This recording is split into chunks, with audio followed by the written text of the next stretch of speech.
procès Soma, c'est fini, c'est consommé ce divorce, visiblement. Oui, manifestement, c'est consommé. Je crois que le communiqué conjoint d'il y a une année, 28 janvier 2024, le disait clairement. Je pense que on pouvait prendre les acteurs au sérieux, que ce n'était pas une annonce comme ça, que c'était une décision prise qui allait quand même aller jusqu'à terme. J'avais été étonné à l'époque qu'on n'ait pas encore engagé les discussions, parce que normalement, à la date d'aujourd'hui, on aurait déjà dû avoir déjà bouclé les différents accords dans les différents secteurs. On a l'expérience du Brexit. Quand la sortie de l'Union européenne. Donc quand il y a eu cette annonce, on a respecté le délai d'1 an, mais pendant l'année d'attente, on a négocié, on a engagé les discussions domaine par domaine jusqu'à conclure les différents accords pour que le jour où la sortie prend effet aux yeux du droit, et on a également les accords qui prennent effet pour remplacer automatiquement le régime juridique qui est en cours. Bon, le problème dans le cadre de l'AES a été que les trois États ont décidé de sortir avec effet immédiat, donc sans respecter la disposition de l'article 93 de l'accord du traité de la CEDEAO, ce qui n'a pas permis d'aligner les positions. Parce que pour les États membres de l'AES, ils sortaient immédiatement. Et pour les États de la CEDEAO et pour la CEDEAO, la sortie n'était pas immédiate. Donc, les acteurs n'étaient pas sur le même pied et dans le même diapason pour pouvoir engager des négociations à cet égard. Je suis content que les négociations s'engagent maintenant, si elles vont s'engager, parce que l'alignement diplomatique n'est pas également garanti. Alors, aujourd'hui, c'est vrai que dans la tête des gens, des États membres de l'AES existe et doit parler d'une seule voix, puisque la diplomatie fait partie des domaines confédérés. Mais en même temps, les traités de l'AES ne sont pas encore en vigueur. Donc, en fait, le traité qui doit donner l'effet que ces États sont réunis dans le cadre d'une confédération et peuvent être représentés par cette confédération n'est pas encore en vigueur. Parce que les traités n'ont pas été encore ratifiés par les différents États. Ce qui fait que du point de vue de la délégation, ça va être encore une délégation à 3 États pour rencontrer la délégation de la CEDEAO, alors qu'on aurait pu avoir juste une délégation AES si les traités étaient déjà en vigueur. Donc je pense qu'il y a ces petits réglages qu'il faut faire avant d'engager les discussions avec la CEDEAO, mais je trouve que on a perdu un peu de temps, mais c'est indispensable de toute façon. Lorsqu'il y a un régime juridique qui a fonctionné pendant autant de temps que le cas duré, la CEDEAO doit prendre fin, évidemment, il faut discuter du régime juridique de substitution. Et pour l'instant, on n'en a pas. Ça veut dire que dans quelques heures, on va être plongé dans un vide juridique. Donc, mais on ne peut que compter sur la sagesse et la diplomatie des différents acteurs pour laisser flotter un peu les choses avant d'avoir des accords qui ne peuvent pas être conclus du jour au lendemain. Les négociations peuvent prendre un peu de temps. On ne peut même pas présager de combien de temps ça va prendre et dans quelle direction ça peut aller. Mais on ne peut que compter sur la sagesse des gens. Et on aurait pu avoir plus de temps si les affaires avaient été réglées de façon correcte, conformément au droit. Oui, ce qu'il dit, c'est vraiment juste, mais le paramètre qu'il faut prendre peut-être en compte, c'est que dans le cas d'espèce, il faut des acteurs qui parlent à peu près le même langage, parce que bon, c'est une sortie, ce n'est pas la guerre, chacun a choisi son camp et sa voix, et normalement, la sagesse devait prévaloir pour que chacun puisse donner son point de vue. Malheureusement, le camp d'en face n'était pas dans cet état d'esprit. Parce que pendant que les pays membres de l'AES déclaraient les sorties de manière immédiate, l'autre camp pensait toujours que bon, c'est vraiment un phénomène d'annonce et ça n'allait pas prospérer. Et d'ailleurs, la dernière rencontre, ils ont fait un prolongement de 6 mois. Donc ça suppose qu'on ne parle pas le même langage, on ne voit pas les choses de la même manière. C'est pour cette raison, bon, ça a un peu traîné, et comme si les choses allaient s'arranger d'elles-mêmes. Et c'est peut-être au finish que les gens ont commencé à comprendre que nous sommes réellement au sérieux. Parce que, en fait, lorsque vous avez été dans une structure pendant près de 50 ans, bon, on ne parle pas de cette structure avec la joie, mais on parle parce que tout simplement, c'est un mariage qui ne fonctionne pas. C'est un mariage stérile où l'épouse ou l'époux, en tout cas, ne trouve pas, n'arrive pas à s'épanouir. Et finalement... On se souvient que tout est parti de ces sanctions prises par la CEDEAO contre le Mali et ensuite contre le Niger et qui ont créé beaucoup de désagréments dans ces pays-là. Les peuples ont été vraiment meurtris par ces sanctions. Tout est parti. Il y a ces sanctions qui peuvent être l'élément déclencheur, mais il y a l'état d'esprit qui est en train de se développer dans les pays africains. J'ai l'impression que la CEDEAO n'a pas pris la mesure de la situation. Ils ne savent pas qu'au niveau des peuples, il y a un grand bouillonnement. La question de la souveraineté aujourd'hui, ce n'est pas seulement au Burkina, ce n'est pas au Mali.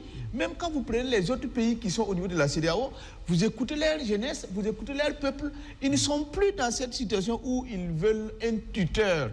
Et quel que soit ce pays-là, pour s'abriter, les gens ont besoin d'être souverains pour pouvoir être à l'aise. Dacier de Bendouté, il dit que l'AES est dans une forme de mouvement irréversible. Encore faut-il que cela soit basé, fondé sur des textes assez clairs. Et pour l'instant, on n'a pas de textes assez clairs. Ce ne sont pas les compétences qui manquent pourtant.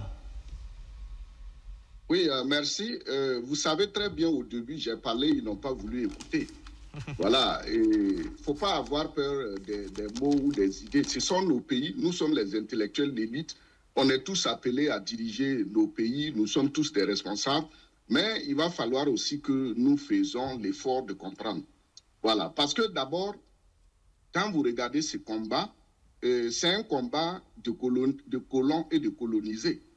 Voilà, et ce qui s'est passé avec la CEDEAO, vous vous souviendrez de comment la CEDEAO a malmené le Mali. Humainement, juridiquement, c'est inacceptable. La CEDEAO n'a pas présenté ses excuses au Mali, ni même reconnaître qu'ils ont fait des erreurs. Le pire est venu avec le Niger. Ils ont voulu attaquer le Niger. C'est pas ils ont voulu. Ils étaient prêts à en découdre avec le Niger. Et les deux pays sont venus en secours. Donc, pour moi, il appartenait à ces trois présidents d'agir en panafricain tel que les peuples les ont soutenus. Mais moi, aujourd'hui, et je vous ai dit ici la dernière fois, ces présidents-là, ils manquent d'abord une orientation, un fondement idéologique, une orientation politique, un proto-gouvernement et les béabas même du panafricanisme. C'est que le professeur Soma vient de dire en termes juridiques. Mais voilà la preuve aussi, quand je dis toujours ici, les Africains ne connaissent pas leur histoire, en commençant par nos dirigeants, les gens prennent ça comme des injures. Non, mettons-nous au sérieux, le monde nous regarde. Tout ça là, c'est des aspects. On devait avoir même des spécialistes de la CEDEAO qui allaient même, des juristes, qui allaient même conseiller nos États, voici ce qu'il faut faire. Mais on est là, on traîne les pas, on sort, on fait un petit truc, les gens jubilent. Donc pour moi, ce qui se passe, c'est un mouvement que le peuple soutient, le peuple est debout, mais nos dirigeants ne sont pas à même d'aller sur des décisions d'État dignes de ce nom pour que les gens, en tout cas, soient en paix. Enfin, on est dans une structure ou dans un cadre où on sera sauvé. Pourquoi je le dis? Aujourd'hui, quand vous regardez comment les choses se négocient, on dit la libre circulation des biens. Moi, je le dis, je pèse mes mots. Les chefs d'État africains ne connaissent rien sur nos cultures et nos peuples. Je le dis. Comment se fait-il que, quand vous prenez par exemple le Bénin, le Niger et le Burkina, le peuple gourmanché se retrouve à l'intérieur des trois pays. Mais si tu es un président, tu connais la sociologie de ton peuple, en quoi tu vas te mettre dans des réflexions sur la libre circulation des biens? Tout ce qui a été décidé pendant la conférence de Berlin, le professeur Soma est là. Juridiquement, dans aucune université africaine, on a ces archives-là et on étudie les droits africains, le droit occidental sur l'Afrique, pour comprendre même ces tracés des frontières-là. Mais on est là, on s'embête tout le temps avec des choses qui n'ont pas de sens. Je dis ça n'a pas de sens. Moi, aujourd'hui, qui vous parle, je suis lobby. Il y a les lobbies au Ghana, au nord de la Côte d'Ivoire, au Burkina. Vous pensez que moi, je serai président du Burkina ou bien de la Côte d'Ivoire ou bien du Ghana, m'asseoir en train de parler de libre circulation des biens, tout en sachant que mon peuple là est situé entre trois pays? Est-ce que c'est quelqu'un qui va quitter l'Europe ou l'Amérique venir me sensibiliser si je suis un président à dire je connais mon peuple que je vais diriger? Donc, dépassons ces débats infantiles qui ne grandissent pas l'Afrique. Allons-y maintenant sur des axes grands. Et c'est pourquoi je dis, depuis qu'ils étaient sortis, ils devaient éviter de travailler à l'image de la CEDEAO. Ils se sont préoccupés des passeports. sortir des passeports, on ne sait pas, c'est l'Iptako Gourma, il veut prendre, c'est l'Alliance, il veut prendre, c'est Confédération, il veut prendre, tout cela d'abord est là. Ils sont sortis, ils n'ont même pas une diplomatie commune. Je pense que le professeur vient de démontrer ça. Le pire, ils n'ont même pas pu harmoniser les choses. Et ce qui m'énerve chez ces présidents, c'est le fait qu'ils sont fiers qu'on les appelle présidents de transition. Monsieur Dafa, je vous dis, ça me révolte. On n'est pas dans les années de colonisation. Un général d'armée, un général de son État, dans un pays africain qui a souffert comme ça, les peuples sont sortis, ils sont fiers qu'on les appelle présidents de transition. Donc voilà, du point de vue juridique, ils ne peuvent pas avancer.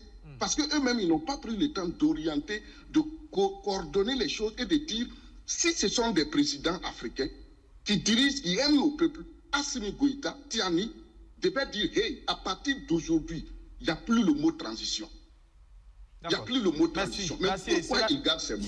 Dacier, merci. Cela dit, les dés sont déjà jetés, hein, à partir du 28 janvier prochain, c'est-à-dire dans 48 heures seulement. Dacier de Bendouté, vous l'avez appelé ici de tous vos voeux à plusieurs reprises. Vous avez demandé que l'AES se dote d'une armée qui va travailler à défendre les populations et le territoire de l'AES. Peut-être que maintenant, les choses sont en train d'être faites. Je sais que vous n'êtes pas satisfait. Je le devine. Peut-être que je me trompe. Oui, je suis parfaitement d'accord avec toi. Je suis même révolté. Il faut connaître notre histoire. On a été malmenés parce qu'on n'a pas de système de défense. La défense, c'est le squelette de la société. Et tout peuple n'a pas un système de défense conséquent et appelé à disparaître ou être soumis à de quelconque maltraitance.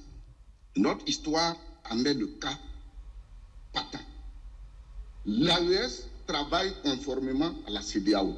La force de 5000 hommes dont ils ont annoncé, c'est pour dire à la CEDEAO qu'eux, au moins, ils ont pu mobiliser leurs forces d'attente, ainsi de suite.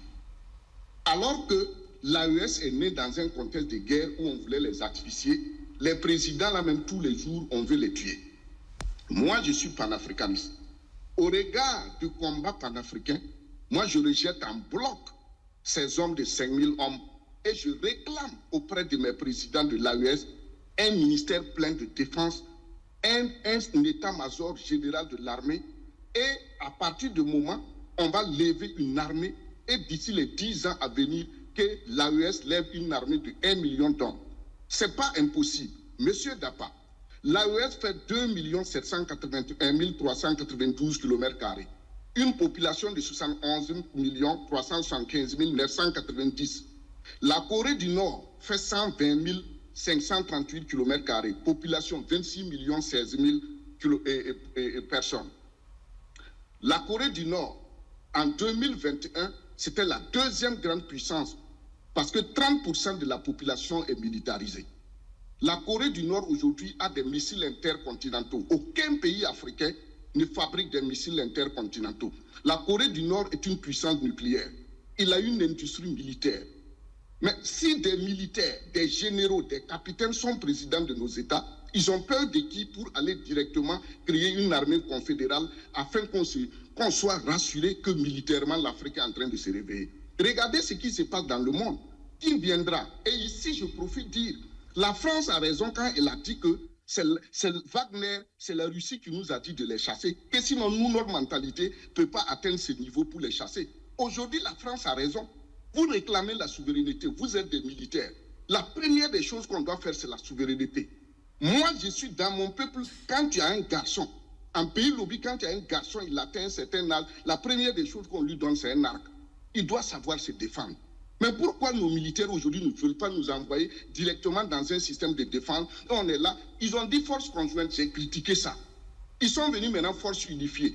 L'armée de l'AES, là, on doit la baptiser soit les Ménès, soit les Tarka, soit les Sundiata, soit les Méléliques, soit les Chaka, ainsi de suite. On a des hommes politiques, militaires, qui ont montré que l'Afrique a une énergie. Mais aujourd'hui, on ne peut pas continuer à tourner comme ça. Et demain, on va dire qu'il faut insulter la France. Dacier de Bendouté, votre analyse, elle peut être peut-être comprise, mais en toute chose, il faut aller peut-être étape par étape. Peut-être qu'on en est au premier balbutiement, à la première étape pour aboutir à une armée réelle. Vous savez que les questions militaires sont assez complexes et compliquées. Monsieur Dapa, Ce sont nos pays. On critique la France ici tous les jours. Eux-mêmes, ils critiquent la France. Est-ce que c'est la France qui les a dit de ne pas créer l'armée? D'accord. On n'a pas besoin de dire qu'il faut aller pas à pas. Merci.